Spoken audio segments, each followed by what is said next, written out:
Hello, my name is Hope Muir, and I'm the Joan and Jerry Lazinski Artistic Director of the National Ballet of Canada. And I'd like to take this opportunity to congratulate my friend Rex Harrington on being inducted into the DCD Hall of Fame. I first met Rex 35 years ago, where as a young dancer he came to the UK to guest with English National Ballet in Stuttgart's Swan Lake. I was a young Canadian dancer in the company, and of course I was immediately starstruck. Rex has a certain magic and instinct on stage that can't be qualified or taught. And I personally respect his talent for telling a story, and of course his partnering skills were sought after worldwide. Today, I am so grateful that Rex and I continue to work together at the National Ballet of Canada, and he is able to pass on all of his skills and experience to the next generation of young dancers. Congratulations, Rex, on this amazing and well-deserved induction into the DCD Hall of Fame. Rex had this incredible beauty, and he had this incredible charisma, right? He would get out on stage and just people were attracted and drawn to him, and he was drawn to the act of performing. But I think the more and more I got to know Rex was that I always felt that there was this deep pool, deep down inside, that in some senses might have been difficult for him to call on, say, in a rehearsal. But when he got on stage, you knew you were beside that. And you knew that there was a very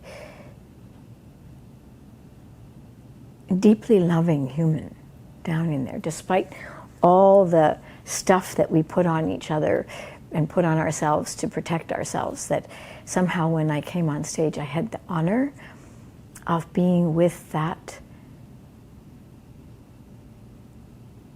I want to say unconditional love, being able to be on stage with him and feeling that heart of his. It allowed my heart to open, and I couldn't be more grateful.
Please join us in extending our profound appreciation to Rex Harrington.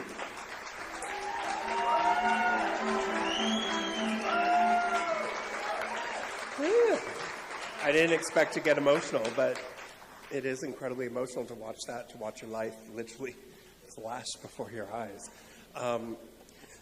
It's extraordinary. Evelyn, I love you. I would not be here without you. You are part of my journey. You taught me everything that I know, and together we climb mountains, and I thank you for that so much. I was so fortunate to work with both Evelyn and Karen Kane and so many extraordinary ballerinas. But the funny thing that I was thinking about while I was sitting here watching all this was that I never wanted to dance. I didn't know what dance was. My mother, God rest her soul, crazy, schizophrenic, mental illness, she was the one who said, I'm going to send you to the National Ballet School, and you will dance and you will be a great star. But the problem with that was I was accepted after a month in the summer school, and then I was rejected because of my mental health, because I had to talk to a psychiatrist, and all I talked about was at 14, I had run away from Mississauga with my father to live with my mother in Vancouver, and she sent me back to Toronto to go to the National Ballet School, unbeknownst to my father, and that's all I talked about. They said, we can't allow him to come to the school unless you move to Toronto with him. So she lied and said, of course I will. She sent me alone. I lived like Harry Potter in High Park in a closet. Truly, it was literally a closet with college students at 14, studying at the National Ballet School. Halfway through the year, Carol Chadwick found out that I was not with my mother, and they accepted me into the residence.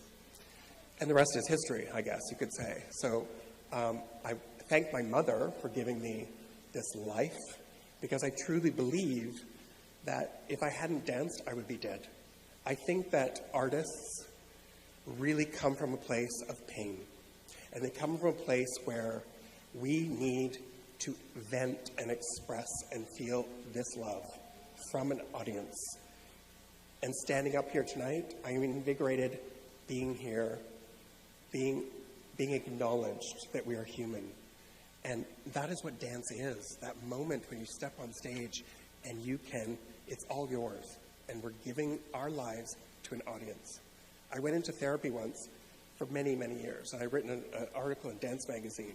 And I said, I don't ever really want to touch the pain, because I think the pain is what makes me that artist. The pain is what makes me want to be loved, want to get up there every day and be on stage.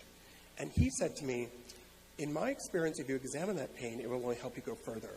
So I entered therapy, and I think I went further. I think it allowed me to free myself, to find those moments that were true and honest.